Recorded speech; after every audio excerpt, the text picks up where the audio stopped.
Hello everyone, कैसे हैं आप सब। उम्मीद करते हैं अच्छे होंगे। मैं देव सर सर्वोत्तम के इस ऑनलाइन प्लेटफॉर्म पे एक बार फिर से आपका स्वागत करता हूं। ध्यान दीजिएगा, हम कहां तक पढ़ लिए थे। तो हमने रासायनिक अभिक्रिया और समीकरण में रासायनिक अभिक्रिया पढ़ लिया है, समीकरण पढ़ लिया, रासायनिक समीकरण वाला पार्ट देख लिया है। ठीक है, अब इसी चैप्टर में छोटा सा सेगमेंट और दिया हुआ है, छोटा सा हिस्सा और दिया हुआ है, जो दिया हुआ बाबू दहन के ऊपर। ठीक है, तो आज हम लोग पढ़ेंगे दहन के बारे में। ठीक है, दहन क्या है उसके बारे में पढ़ेंगे और भी कई सारी चीजें पढ़ेंगे। तो आइए फटाफट बिना देर के हुए चीजों को स्टार्ट करते हैं। सबसे पहले दहन क्या है। दहन एक प्रक्रिया है। ठीक है, एक ऐसी प्रक्रिया है जिसमें दहनशील पदार्थ वायु की उपस्थिति में जलकर या तो ऊष्मा या तो प्रकाश या तो दोनों प्रदान करता है।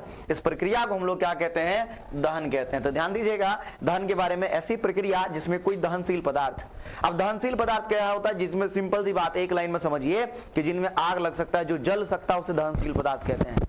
ठीक है, तो ऐसी प्रक्रिया जिसमें दहनशील पदार्थ वायु से भी क्रिया कर, ऑक्सीजन से भी क्रिया कर, या वायु की उपस्थिति में, ऑक्सीजन की उपस्थिति में जलकर ऊष्मा या प्रकाश या दोनों प्रदान करता है, उसे हम क्या कहते हैं, दहन कहते हैं। जैसे देखिए कार्बन, तो अगर आप किसी पेपर को जलाते हैं या कोयले को जलाते हैं, क्योंकि पेपर में भी कार्बन है, कोयले में भी कार्बन है, या मोमबत्ती को जलाते हैं या फिर लकड़ी को जलाते हैं, तो उसमें क्या होगा, सबके अंदर कार्बन होता है। जब कोई कार्बन ऑक्सीजन से भी क्रिया करता है तो वहां क्या बनता है बाबू, CO2 गैस, कार्बन डाइऑक्साइड, और साथ ही साथ यहां ऊष्मा भी मुक्त होती है।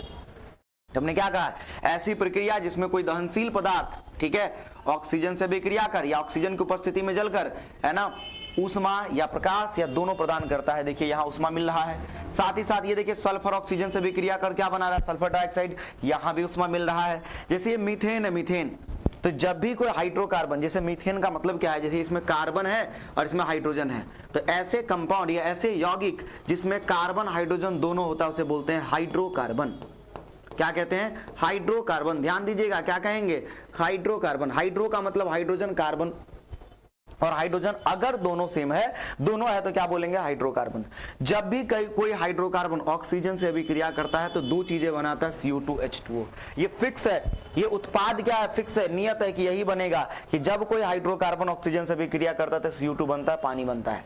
साथ ही साथ क्या बन रहा है बाबू, ऊष्मा भी बन रहा है और प्रकाश भी बन रहा है। तुमने क्या बोला, ऐसी अभिक्रिया जिसमें कोई दहनशील पदार्थ जलकर, ऑक्सीजन की उपस्थिति में जलकर या तो ऊष्मा या तो प्रकाश या तो दोनों प्रदान करता है, इस प्रक्रिया को हम लोग क्या कहते हैं, दहन कहते हैं। अब जरा इसको थोड़ा बैलेंस करके दिखाते हैं, क्योंकि ऊपर ये दोनों बैलेंस है, उसको बैलेंस करना कैसे किया जाता है। तो सबसे पहले किसी भी हाइड्रोकार्बन में जब दहन की प्रक्रिया होती है तो CO2 H2O बनता है। इसको बैलेंस करेंगे, सबसे पहले कार्बन को बैलेंस करेंगे। यहाँ देखिए एक है, यहाँ भी एक है। हाइड्रोजन कितना है, 4, तो उसके बाद हाइड्रोजन को बैलेंस करेंगे, उसके बाद ऑक्सीजन को। हाइड्रोजन क्या है, 4, 2 से गुना कर दिए, हो गया 4।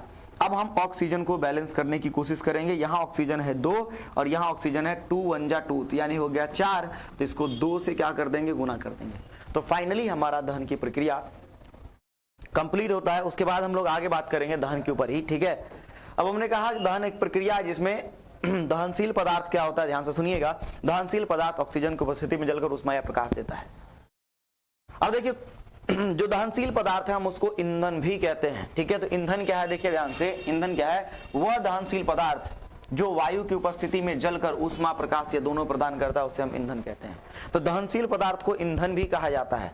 ठीक है, तो ऐसा पदार्थ जो जलता है, ऐसा पदार्थ जो जलकर ऊष्मा या प्रकाश दे आपको, उसे हम ईंधन कहते हैं। और उसी ऊष्मा या प्रकाश का उपयोग करके हम अपने अलग अलग कार्यों को पूरा करते हैं। जैसे मान लीजिए पेट्रोल है, डीजल है, ठीक है, लकड़ी है, LPG है, ये सभी के सभी क्या है, इनसे हमें ऊष्मा या प्रकाश मिलता है, जिनके कारण, जैसे LPG है तो LPG का जब दहन होता है तो ऊष्मा मिलता है, प्रकाश वहां थोड़ा कम मिलेगा, ऊष्मा मिलता है। उस ऊष्मा का उपयोग करके हम लोग क्या करते हैं, खाना बनाते हैं, तो हमें ऊष्मा मिलता है।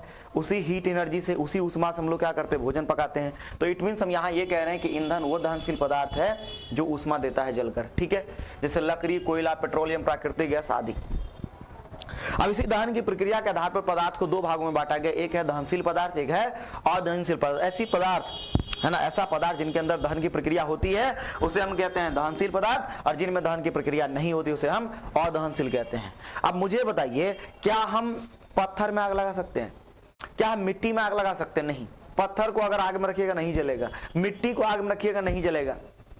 ठीक है, जब आप मिट्टी में आग लगाए, क्या वहां से ऊष्मा या प्रकाश मिलेगा? नहीं मिलेगा। ठीक है, जल में आग लगेगा नहीं लगेगा, वायु में आग नहीं लगता। वायु आग लगाने में मदद करता है, वो दहन का पोषक है, उसमें दहन क्या, वायु जो है वायु का दहन नहीं होता है, वायु में आग नहीं लगेगा, वायु आग लगाने में मदद करता है, ठीक है।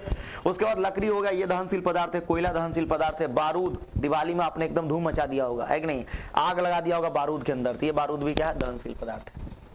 अब एक और छोटे छोटे पॉइंट्स जो हैं, ये कुछ शब्द हैं जिसके ऊपर सवाल बन जाया करता है। क्या लिखा है, प्रज्वलन ताप, इग्निशन टेम्परेचर। प्रज्वलन ताप क्या होता है, वह न्यूनतम ताप जिस पर कोई पदार्थ जलना प्रारंभ कर देता है, उसी पदार्थ को हम लोग क्या कहते हैं, प्रज्वलन ताप कहते हैं। तो वह न्यूनतम ताप जिस पर कोई दहनशील पदार्थ जलना क्या कर दे, प्रारंभ कर दे, ऐसे को क्या बोलते हैं, प्रज्वलन ताप। जैसे मान लीजिए कि एलपीजी, उसका प्रज्वलन ताप क्या होता है, कम होता है, आसानी से जल जाता है। जैसे तुम लाइटर जलाओगे तो लाइटर की जो स्पार्क होता है, जो जलता है वो, ठीक है, तो बहुत आसानी से उसमें आग पकड़ लेता है क्योंकि उसका प्रज्वलन ताप कम है। लकड़ी का प्रज्वलन ताप ज्यादा होता है। तो प्रज्वलन ताप मतलब वह तापमान, वह न्यूनतम तापमान, तापमान नहीं, न्यूनतम तापमान जिस पे कोई पदार्थ जलना प्रारंभ शुरू कर दे या दहनशील पदार्थ जलना प्रारंभ कर दे, उसे हम प्रज्वलन ताप कहते हैं। उसके बाद है ज्वलनशील पदार्थ। तो ज्वलनशील पदार्थ किसे कहते हैं, ऐसा पदार्थ जिनमें बहुत जल्दी आग लग जाती है, उसे हम क्या कहते हैं, ज्वलनशील पदार्थ। अब जल्दी आग किसमें लगेगा, जिसका प्रज्वलन ताप कम होगा, तो कहेंगे वह पदार्थ जिनका प्रज्वलन ताप काफी निम्न होता है, बहुत कम होता है, उसे हम क्या कहते हैं, ज्वलनशील पदार्थ कहते हैं। जैसे पेट्रोल हो गया, तुरंत आग पकड़ लेगा, प्रज्वलन ताप इसका बहुत कम है, और प्रज्वलन ताप कम होने की वजह से आग बहुत जल्दी लग जाता है। किरोसिन है, उसमें आग बहुत जल्दी लग जाएगा, सीएनजी है, उसमें आग बहुत जल्दी लग जाए, एलपीजी है, उसके अंदर आग बहुत जल्दी लग जाता है। आपने किया भी होगा, माचिस जलाते ही आग लग जाता है कि नहीं, लगा मत देना। चलिए आइए ध्यान दीजिए, अब आगे है कि दहन की प्रक्रिया के लिए कौन कौन सी शर्तें हैं, ये आप समझ लीजिए। शर्तें पता होनी चाहिए। क्या शर्तें हैं, पहली बात, दहन की प्रक्रिया के लिए ईंधन का या दहनशील पदार्थ का होना जरूरी है। अब भाई किसको जलाओगे, ईंधन को ही जलाओगे ना, तो ईंधन होगा तब तो जलाओगे, तो ईंधन का होना जरूरी है। साथ ही साथ प्रज्वलन ताप, जैसे मान लीजिए किसी का प्रज्वलन ताप 30 डिग्री सेल्सियस है, तो अगर उसको 30 डिग्री सेल्सियस या 100 डिग्री नहीं मिलेगा तो वो जलेगा नहीं, कम से कम उसको 30 डिग्री चाहिए तब जलने के लिए। तो प्रज्वलन ताप की प्राप्ति, तो पहली बात दहन की शर्तें क्या है, दहनशील पदार्थ का उपस्थिति, दहनशील पदार्थ होना चाहिए, साथ ही साथ क्या होना चाहिए, प्रज्वलन ताप की प्राप्ति होनी चाहिए। और तीसरा जो शर्त है वो दहन के पोषक पदार्थ यानी वायु की उपस्थिति में ही दहन की प्रक्रिया होती है प्रायः।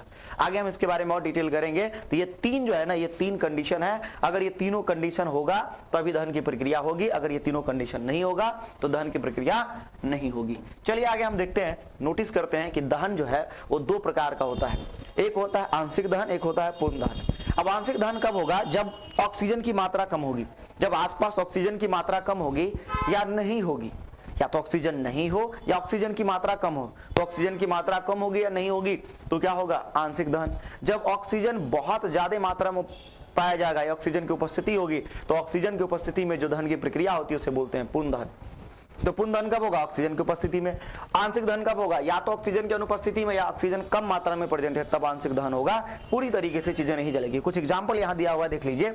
जैसे मीथेन है, तो मीथेन को क्या किया हमने, जलाया ऑक्सीजन की कम उपस्थिति में, यानी ऑक्सीजन की मात्रा यहां कम है। तो जब मैंने आपको बताया था, जब कोई हाइड्रोकार्बन, ये देखिए कार्बन हाइड्रोजन है, ऑक्सीजन की उपस्थिति में जलता है तो CO2 और H2O बनाता है। लेकिन ये तब बनाता CO2 H2O जब यहां ऑक्सीजन की मात्रा बहुत ज्यादा होती है, पूर्ण दहन होता है। यहां आंशिक दहन हुआ है, जिसके कारण क्या बना है, कार्बन मोनोऑक्साइड। और ये जो कार्बन मोनोऑक्साइड बना है, ये आंशिक दहन के बाद बना है। तो जब भी आंशिक दहन होता है किसी भी चीज का, किसी भी, जैसे लकड़ी को जलाएंगे तो वहां धुआं बनना शुरू हो जाता है, वो कार्बन मोनोऑक्साइड है। तो जब भी आंशिक दहन होता है तो कार्बन मोनोऑक्साइड का फॉर्मेशन होता है। एक चीज और समझ लीजिए, अगर मान लीजिए मीथेन है और मीथेन का ऑक्सीजन की अनुपस्थिति में या फिर बोले ऑक्सीजन ना के बराबर था, अगर फिर दहन की प्रक्रिया होगी तो क्या होगा, ध्यान से सुनिए, कार्बन अलग हो जाएगा और ये जो जल है वो अलग हो जाएगा। ध्यान दीजिएगा, यहाँ जो है ना कार्बन, ये जो कार्बन है ये कार्बन जला हुआ नहीं है, यहां लिखा होगा अधूरे जले हुए कार्बन, अनबर्न कार्बन, ये जला ही नहीं है। और ये जो जला हुआ, ये जो अधूरे जले हुए कार्बन है, उसी को हम लोग कालिख कहते हैं, क्योंकि कार्बन काला होता है। जैसे कौवा काला होता है, वैसे कार्बन भी क्या होता है, काला होता है। किसी किसी का मन भी काला होता है। तुमने ग्रेफाइट देखा होगा, धूसर रंग का होता है। आपने डायमंड देखा होगा, वो सब क्या है, हीरा, हीरा भी कार्बन है। लेकिन यहाँ जो हम कार्बन की बात करें, जैसे कोयला, कोयला क्या है, काला है ना, तो काला क्यों है, क्योंकि उसके अंदर कार्बन है, तो कार्बन काला होता है। तो जब देखिए मीथेन का जब ऑक्सीजन से अभिक्रिया या ऑक्सीजन ना के बराबर, ऑक्सीजन की मात्रा यहाँ क्या थी, ऑक्सीजन की मात्रा बहुत कम थी, बहुत कम थी। तो ऑक्सीजन की मात्रा कम होगी तो कार्बन बनेगा और जल बनेगा।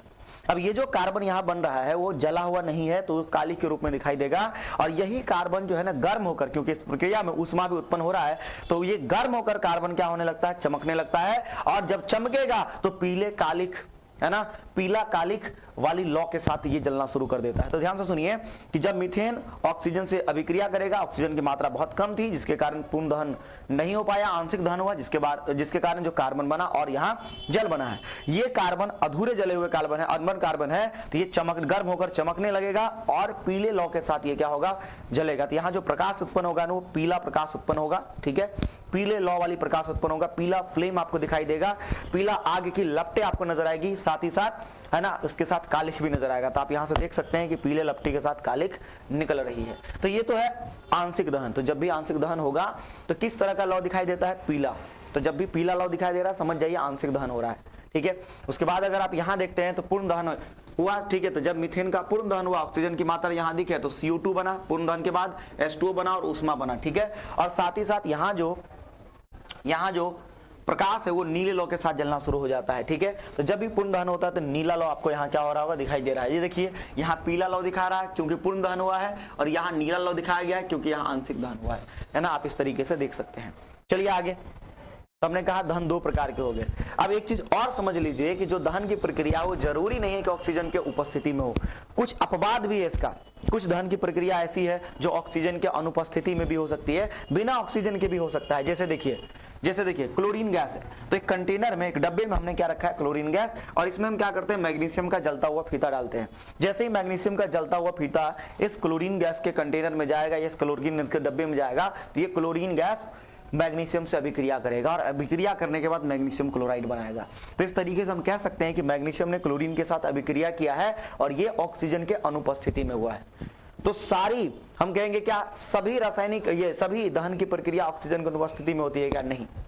प्रायः दहन की प्रक्रिया ऑक्सीजन की उपस्थिति में होती है, लेकिन कुछ दहन की प्रक्रिया ऑक्सीजन के अनुपस्थिति में होती है। जैसे मैग्नीशियम का जलता हुआ फीता क्लोरीन गैस रिएक्ट कर रहा है। जैसे एंटीमनी है, तो एंटीमनी का जो चूर्ण है उस चूर्ण को क्या करेंगे, क्लोरीन गैस से रिएक्ट करवाएंगे। जब ये क्लोरीन गैस से अभिक्रिया करेगा तो यहाँ एंटीमनी क्लोराइड बनेगा, साथ ही साथ ऊष्मा और प्रकाश उत्सर्जित होगा। तो यहाँ भी क्या हो रहा है, दहन की प्रक्रिया हो रही है ना, एंटीमनी का दहन हो रहा है।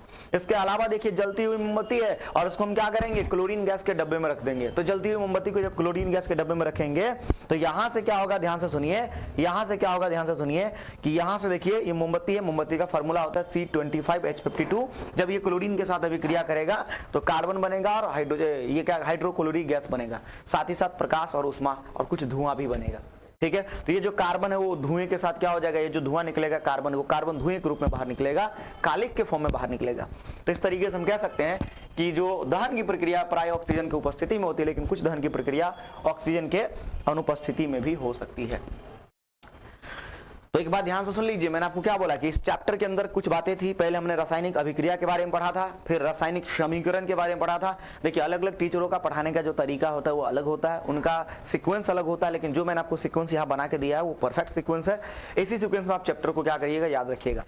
रासायनिक अभिक्रिया के बारे में हम लोगों ने पढ़ा, रासायनिक समीकरण के बारे में पढ़ा, और एक छोटा सा हेडिंग और अपने से बना लीजिए, खुद से बनाइए कि दहन और ज्वाला। तो लास्ट में अपने को पढ़ना है कंबशन और फ्लेम, दहन और ज्वाला।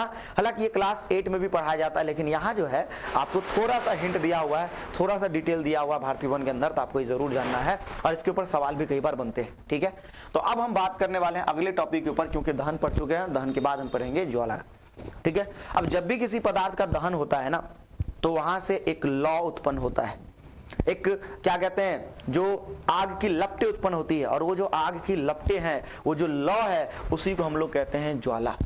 तो देखिए ये जो पूरा का पूरा आग का लपटे आपको दिखाई दे रहा है, यही तो है ज्वाला, यही ज्वाला है, ठीक है। तो देखिए ज्वाला क्या होता है, वो दहनशील क्षेत्र, ठीक है। एक क्षेत्र का नाम ज्वाला है, मतलब इस क्षेत्र में दहन की प्रक्रिया होगी। तो ज्वाला क्या, एक क्षेत्र का नाम है जहां क्या हो रहा है, दहन की प्रक्रिया हो रही है। तो कहेंगे वो दहनशील क्षेत्र, यानी कि वो क्षेत्र जहां दहन हो रहा है। तो वो दहनशील क्षेत्र जहां गैसीय पदार्थ का दहन होता है उसे हम क्या कहते हैं, ज्वाला कहते हैं। तो वह क्षेत्र जहां गैसीय पदार्थ का दहन हो रहा है, जैसे देखिए ये जो है ना मोमबत्ती है, मोमबत्ती को जैसे तुम आग लगोगे, गर्म होगा, मोमबत्ती पिघलना शुरू होता है, पिघल के वाष्प में परिवर्तित होता है। तो मोमबत्ती पिघलेगा और पिघलकर वाष्प में परिवर्तित होता है, और वाष्प कहाँ जाएगा, ऊपर। तो यहाँ जो है ना मोमबत्ती के वाष्प है, ठीक है, वाष्प है, और ये जो मोमबत्ती के वाष्प जिधर जिधर जाएंगे ये ज्वाला उधर उधर जाएगा। अब ये जो मोमबत्ती का वाष्प है ना, यानी कि गैसीय पदार्थ है। वाष्प क्या होता है, गैसीय पदार्थ वाष्प है। इस वाष्प का क्या हो रहा है, इस एरिया में दहन हो रहा है, इस एरिया में दहन हो रहा है, इसलिए इस एरिया को हम लोग क्या कहते हैं, ज्वाला। क्या कहते हैं, ज्वाला। तो कहेंगे वह दहनशील क्षेत्र जहां गैसीय पदार्थ का दहन होता है उसे हम कहते हैं ज्वाला। क्या कहते हैं? ज्वाला। इतनी बातें क्लियर है, ठीक है, इतनी बातें क्लियर है। अब ज्वाला के दो प्रकार होते हैं, ध्यान दीजिएगा, ज्वाला के दो प्रकार होते हैं, एक होता है नीला ज्वाला और एक होता है पीला ज्वाला, ठीक है। जो नीला ज्वाला है उसको हम लोग ज्योतिहीन ज्वाला भी कहते हैं, जो नीला ज्वाला उसे हम लोग क्या कहते हैं? ज्योतिहीन ज्वाला भी कहते हैं, और जो पीला ज्वाला उसे प्रदीप्त ज्वाला भी कहते हैं। क्योंकि जो नीला ज्वाला वो प्रकाश ज्यादा उत्पन्न नहीं करता है ना, तो इसलिए ज्योतिहीन कहते हैं, प्रकाशहीन कहते हैं। लेकिन अगर जो पीला ज्वाला वो प्रकाश भी उत्पन्न करता है, वो गर्म होकर चमकने लगता है, प्रकाश उत्पन्न करता है, ठीक है, इसलिए उसे प्रदीप्त ज्वाला कहते हैं। प्रदीप्त मतलब जो वस्तु प्रकाश उत्सर्जित करे उसे प्रदीप्त कहते हैं। तो पीला या प्रदीप्त ज्वाला कहते हैं, यहाँ ध्यान दीजिएगा। उसके बाद आगे की बात करते हैं। हमने कहा नीला ज्वाला और पीला ज्वाला, दो प्रकार के ज्वाला हो गए। इसी को अंग्रेजी में ब्लू फ्लेम और नॉन ल्यूमिनस फ्लेम कहते हैं। ल्यूमिनस मतलब जो चमकीला, और नॉन ल्यूमिनस मतलब जो चमकीला नहीं हो, येलो फ्लेम बोलते हैं या फिर ल्यूमिनस फ्लेम कहते हैं। दोनों डायग्राम यहाँ देख सकते हैं, यहाँ जो है नीला ज्वाला को दिखाया गया और यहाँ पीला ज्वाला को दिखाया गया। तो ये दोनों डायग्राम आप आसानी से देख सकते हैं। जैसे एग्जांपल की अगर बात करें तो आपने घर में देखा होगा एलपीजी का जो जल रहा है, यानी कि गैस जो जल रहा है आपके घर में सिलेंडर, तो वो नीले लौ के साथ जलता है। लेकिन अगर आप मोमबत्ती को जलाएंगे तो वहां आपको पीला, लाइटर है, जानते हो इसका क्या है, वो सिगरेट उगरेट पीने के काम में आता है, तुम यूज मत करना, ठीक है। अब मोमबत्ती की बात करें, मोमबत्ती जलाओगे तो कुछ ऐसा पीले रंग का लौ दिखेगा आपको, ठीक है, और सिर्फ पीले रंग के लौ को क्या कह देंगे? पीला ज्वाला कह देंगे, ठीक है। भाई आग की लपटें तो हर जगह दिखाई देती है, कोई बहुत बड़ा रॉकेट साइंस तो है नहीं, आग की लपटें आपको हर जगह दिखाई देगी, ठीक है। उसके बाद ज्वाला की संरचना, तो देखिए यहाँ ज्वाला की संरचना आपको दिखाई दे रही है, ठीक है। और जब ज्वाला की संरचना देखिएगा तो सबसे बाहर, जो सबसे बाहर है, ठीक है, सबसे बाहर आपको क्या दिखाई दे रहा है? देखो ध्यान से, ये जो सबसे बाहर है, ये सबसे बाहर आपको नीला क्षेत्र दिखाई दे रहा है। ध्यान दीजिएगा, ज्वाला के मुख्यतः 3 क्षेत्र होते हैं। कितने? 3 क्षेत्र। ज्वाला के कितने क्षेत्र होते हैं? मुख्यतः 3 क्षेत्र होते हैं, ठीक है। तो ये हो गया नीला क्षेत्र, और उसके अंदर आपको क्या दिखाई दे रहा है? पीला क्षेत्र, ठीक है। और उसके बाद यहाँ क्या दिखाई दे रहा है? काला क्षेत्र, ठीक है, काला क्षेत्र। तो आपको नीला क्षेत्र दिखाई दे रहा है, पीला क्षेत्र दिखाई दे रहा है, और क्या दिखाई दे रहा है ना, नीला क्षेत्र, पीला क्षेत्र और काला क्षेत्र। तो सबसे बाहर नीला क्षेत्र, उसके अंदर आपको पीला क्षेत्र, उसके अंदर आपको काला क्षेत्र दिखाई दे रहा है। तो हम कहेंगे दहन के कितने क्षेत्र हैं? 3 क्षेत्र, नीला क्षेत्र, पीला क्षेत्र और काला क्षेत्र। जो नीला क्षेत्र है उसे वो बाहर है, इसलिए उसको हम बाहरी क्षेत्र भी कहते हैं। जो पीला क्षेत्र वो बीच में, उसको इसलिए मध्य क्षेत्र भी कहते हैं। और सबसे अंदर क्या है? काला क्षेत्र। अंदर ये जो काला क्षेत्र है, जहां मोमबत्ती जिस पॉइंट पे जलना शुरू करता है उसी पॉइंट पे ये काला क्षेत्र बनता है, ठीक है। तो ये जो काला क्षेत्र है, देखिएगा ध्यान से, ये जो काला क्षेत्र है, ये काला क्षेत्र आपको दिख गया होगा, ये काला क्षेत्र, ठीक है। तो ये जो काला क्षेत्र है ये सबसे अंदर है, इसलिए इसको आंतरिक क्षेत्र कहा जाता है। अब ध्यान दीजिएगा, इन क्षेत्रों के पीछे रीजन क्या, ऐसे ही क्षेत्र क्यों बनते हैं? तो जब भी क्या कहते हैं, जब भी मोमबत्ती का दहन होता है, तो मोमबत्ती का जब दहन होगा, ध्यान से सुनिएगा, तो 3 तरह का क्षेत्र का निर्माण होगा, नीला, पीला और काला, यानी कि बाहरी क्षेत्र, मध्य क्षेत्र और आंतरिक क्षेत्र।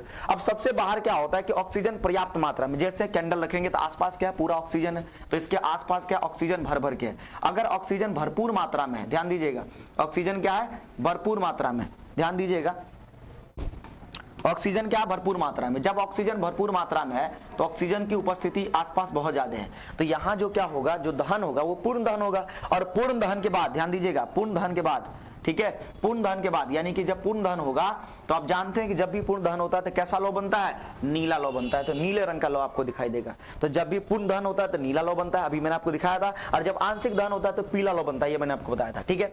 इस मध्य वाले भाग में क्या होता है कि ऑक्सीजन की उपस्थिति उतनी ज्यादा नहीं होती है, या ऑक्सीजन की मात्रा बहुत कम होती है, ठीक है। तो आंशिक दहन होता है, और आंशिक दहन के कारण क्या होगा? इसका रंग पीला हो जाएगा, ठीक है।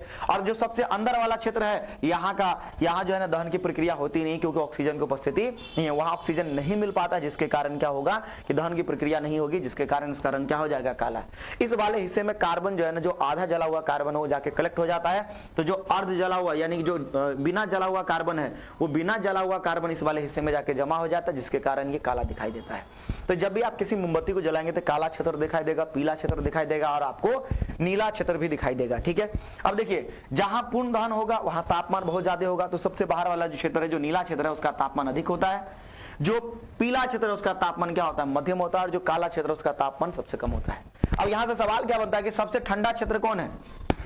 सबसे ठंडा क्षेत्र कौन है? काला क्षेत्र। ठीक है, ठीक है, काला क्षेत्र या आंतरिक क्षेत्र। ठीक है, सबसे अधिक तापमान वाला क्षेत्र कौन है? सबसे अधिक तापमान वाला तो पीला क्षेत्र। ठीक है, जिसको हम लोग ज्योतिहीन क्षेत्र भी कहते हैं, जो सॉरी पीला बोले, नीला क्षेत्र, जिसको हम लोग ज्योतिहीन क्षेत्र भी कहते हैं। तो नीला क्षेत्र को हम लोग, ठीक है, नीला क्षेत्र को हम लोग ज्योतिहीन क्षेत्र भी कह सकते हैं। नीला क्षेत्र को हम लोग ज्योतिहीन क्षेत्र भी कह सकते हैं। ऑलरेडी हमने ये पढ़ रखा है ना, कुछ देर पहले।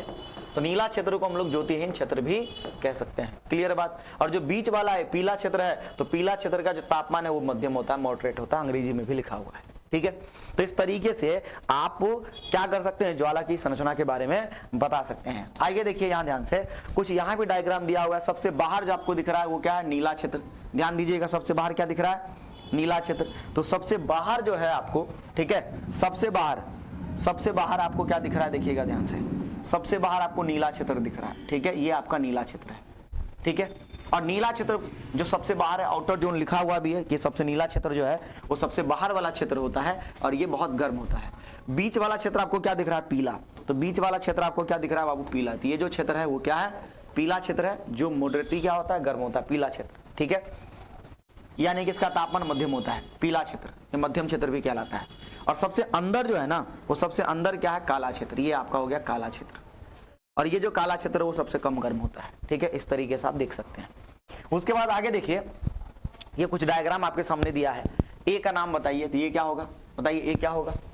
ए के बारे में क्या कहेंगे कि भाई ए जो है ना वो नीला क्षेत्र है, बी क्या है? पीला क्षेत्र है, सी क्या है? काला क्षेत्र है। तो आप इस तरीके से कमेंट करके जवाब भी दे सकते हैं या बता भी सकते हैं। चलिए आगे। उसके बाद ये हमारा लास्ट टॉपिक है जिसका नाम है एलपीजी। उसके बाद ये चैप्टर कंप्लीट हो जाएगा। एलपीजी का पूरा नाम समझिए। एल का मतलब होता है लिक्विफाइड, ठीक है, पी का मतलब होता है पेट्रोलियम, जी का मतलब होता है गैस। ध्यान दीजिएगा, जो पेट्रोलियम गैस होता है उस पेट्रोलियम गैस को लिक्विड में यानी कि द्रव में परिवर्तित कर दिया जाता है, लिक्विफाइड कर दिया जाता है। तो पेट्रोलियम गैस को द्रवीभूत कर दिया जाता है। तो इसका हिंदी नाम है द्रवीभूत, पेट्रोलियम, द्रवीभूत पेट्रोलियम गैस। तो पेट्रोलियम गैस को क्या किया जाता है? कम ताप, अधिक दाब और कम ताप, यानी तापमान को रखा जाता है कम और दाब को क्या किया जाता है? बढ़ा दिया जाता है। तो अधिक दाब के कारण क्या होता है? कोई भी गैस पे अगर अधिक दाब लगाया जाता है तो वो द्रव अवस्था में परिवर्तित हो जाता है। तो कम तापमान पर अगर किसी गैस पे दबाव लगाते हैं तो वो द्रव अवस्था में क्या हो जाता है? परिवर्तित हो जाया करता है, क्योंकि जो मॉलिक्यूल है, जो अणु है, वो पास दूर होते तो पास आना शुरू कर देते हैं, तो उसकी अवस्था परिवर्तित हो जाती है। तो गैस के ऊपर जब हम दाब लगाएंगे तो किसमें परिवर्तित होगा? द्रव में। तो पेट्रोलियम गैस के ऊपर अधिक दाब लगाकर उसको द्रवीभूत कर दिया जाता है और उसी का नाम रखा जाता है एलपीजी, द्रवीभूत पेट्रोलियम गैस। सिलेंडर के अंदर अधिक दाब है जिसके कारण वो लिक्विड कंडीशन में होगा, यानी कि द्रव अवस्था में होगा। और जैसे वो सिलेंडर से बाहर होता है तो जैसे दाब हटा तो फिर से अपनी पुनर्वस्था में आ जाती है, गैसीय अवस्था में आ जाती है। तो जैसे सिलेंडर खोलोगे ना तो वहां से जो गैस निकलता है वो या वहां से जो निकलेगा पेट्रोलियम गैस, वहां से जो निकलेगा वो गैस के रूप में निकलेगा पेट्रोलियम, या फिर पेट्रोलियम गैस वहां गैस अवस्था में होती है। लेकिन सिलेंडर के अंदर क्या होता है? द्रव्य अवस्था में। जब उसको तुम ऐसे जर करके देखोगे लगेगा कुछ पानी वानी अंदर भरा हुआ है, तो वो लिक्विड यानी कि द्रव अवस्था में पाया जाता है। चलिए उसके बाद देखिएगा, जो पेट्रोलियम गैस है उसके अंदर क्या क्या होता है, वो क्या क्या किन किन चीजों से मिलकर बना होता है। तो पेट्रोलियम गैस ब्यूटेन से, प्रोपेन से और इथेन से, इन सभी गैसों का मिक्सचर होता है, इन सभी गैसों का मिश्रण होता है। तो ये जो पेट्रोलियम गैस है ब्यूटेन का, प्रोपेन का, इथेन का मिक्सचर होता है। अगर आपसे पूछे कि मुख्यतः सबसे ज्यादा क्या पाया जाता है पेट्रोलियम के अंदर, तो सबसे ज्यादा पेट्रोलियम गैस के अंदर जो आपको पाई जाती है, ध्यान दीजिएगा, सबसे ज्यादा आपको ब्यूटेन देखने को मिलता है। सबसे ज्यादा क्या देखने को मिलेगा? ब्यूटेन। तो ब्यूटेन जो है ना, पेट्रोलियम गैस के अंदर ब्यूटेन सबसे ज्यादा आपको देखने को मिलता है, ब्यूटेन। इसके ऊपर लगा लीजिए IMP स्टार, है ना, ये स्टार लगा लीजिए। ये सवाल पूछा गया है कि एलपीजी का मुख्य अवयव क्या है? मुख्य अवयव क्या है बाबू? तो मुख्य अवयव ब्यूटेन है। ठीक है, साथ ही साथ उसका उपयोग कहां करते हैं? तो खाना बनाने में करते हैं। सब कोई जानता है कि खाना बनाने में इसका इस्तेमाल किया जाता है। एक रिएक्शन यहां दिया हुआ है, रिएक्शन देखिए ये ब्यूटेन है। तो मुख्यतः क्या होगा? ब्यूटेन का दहन होगा। जब हम एलपीजी को जलाते हैं तो क्या जला रहे हैं? ब्यूटेन जला रहे हैं। जब हम एलपीजी को जलाते हैं तो क्या जला रहे हैं? ब्यूटेन जला रहे हैं। अब इसको बैलेंस करना है तो कितने कार्बन है? 4। तो यहाँ भी कितने होने चाहिए? 4। तो 4 से क्या कर देंगे? गुना कर देंगे। सबसे पहले हाइड्रोकार्बन का जब भी दहन होता है तो ये हाइड्रोकार्बन है, कार्बन हाइड्रोजन है, जब भी दहन होगा तो CO2 बनेगा और पानी बनेगा। ठीक है, साथ ही साथ उष्मा भी बन रहा है, क्योंकि दहन की प्रक्रिया में उष्मा या प्रकाश या दोनों का उत्सर्जन होता है। तो ब्यूटेन का ऑक्सीजन की उपस्थिति में विक्रिया करके CO2 और पानी बना रहा है। ध्यान दीजिएगा, यहाँ अगर 4 कार्बन है तो यहाँ भी हमने क्या रख दिया? 4। अब हाइड्रोजन को बैलेंस करेंगे। हाइड्रोजन कितना है? 10। वहां कितना है? 2। 5 से क्या कर देंगे? गुना कर देंगे, 10 हो गया। अब ऑक्सीजन बैलेंस करना, ये देखो 4 दूना 8, अब 5 से कम 5, 13। तो वो 13 ऑक्सीजन है। अब मुझे बताइए उधर 13 ऑक्सीजन है, अगर यहाँ हम 13 से गुना कर देंगे तो क्या हो जाएगा 26, तो 13 दूना क्या हो गया 26 हो गया, लेकिन उधर 13 इधर 26 है, बराबर हुआ, संतुलित हुआ नहीं। तो हम क्या करते हैं, इसको 2 से भागा लगा देते हैं। तो अगर 13 को 2 से गुना करेंगे तो 26 को 2 से भागा कर देंगे तो 13, तो बात बराबर ही। हम इस तरीके से भी क्या कर सकते हैं, बैलेंस कर सकते हैं, संतुलित कर सकते हैं। एक और पॉइंट आता है कि जो एलपीजी है ना, वो बहुत खतरनाक है, उसका प्रज्वलन ताप बहुत कम होता है, आसानी से आग वाग पकड़ लेता है, ठीक है। इससे बचने के लिए, दुर्घटना से बचने के लिए क्या किया जाता है कि एलपीजी में है ना एक पदार्थ मिला दिया जाता है। उस पदार्थ का नाम है मैथिल, है ना, एथिल मरकैप्टन। तो उस पदार्थ का नाम है एथिल मरकैप्टन, जिसका फार्मूला होता है C2H5SH। तो ये जो एथिल मरकैप्टन है वो एलपीजी के अंदर मिला दिया जाता है, जिससे इसके अंदर आप एक बहुत ही अजीब सी, बहुत ही दुर्गंध देखने को मिलेगी। तो गैस का दुर्गंध, अगर कहीं गैस निकल रहा है तो हमें दूर से ही पता चल जाता है। तो आपसे सवाल ये पूछेगा कि गैस का रिसॉ का पता लगाने के लिए कौन से पदार्थ एलपीजी के अंदर मिलाए जाते हैं, तो क्या कहिएगा, एथिल मरकैप्टन। तो ये भी एक इंपॉर्टेंट सवाल है, इसके ऊपर भी मैं IMP लगा देता हूं। ध्यान दीजिएगा, हमने बहुत ही बेहतरीन तरीके से इस चैप्टर को कंप्लीट किया और आपसे यही कहेंगे कि मन लगाकर पढ़िए, और भी कई सारा लेक्चर्स है उसको देखिए, अटेम्प्ट करिए, तो उस तक पहुंचाइए। मैंने आपके लिए सरप्राइज क्या रखा था, मैंने आपको बता ही दिया है कि जो अब बैच का जो फीस है वो बहुत कम हो गया भाई। बैच ऑलमोस्ट फ्री है ना, ऑलमोस्ट क्या फ्री है, मात्र 1 रुपये में, ठीक है। मात्र 1 रुपये में आपको पूरा बैच मिल जाएगा, यानी कि पूरा साइंस आप 1 रुपये में पढ़ सकते हैं।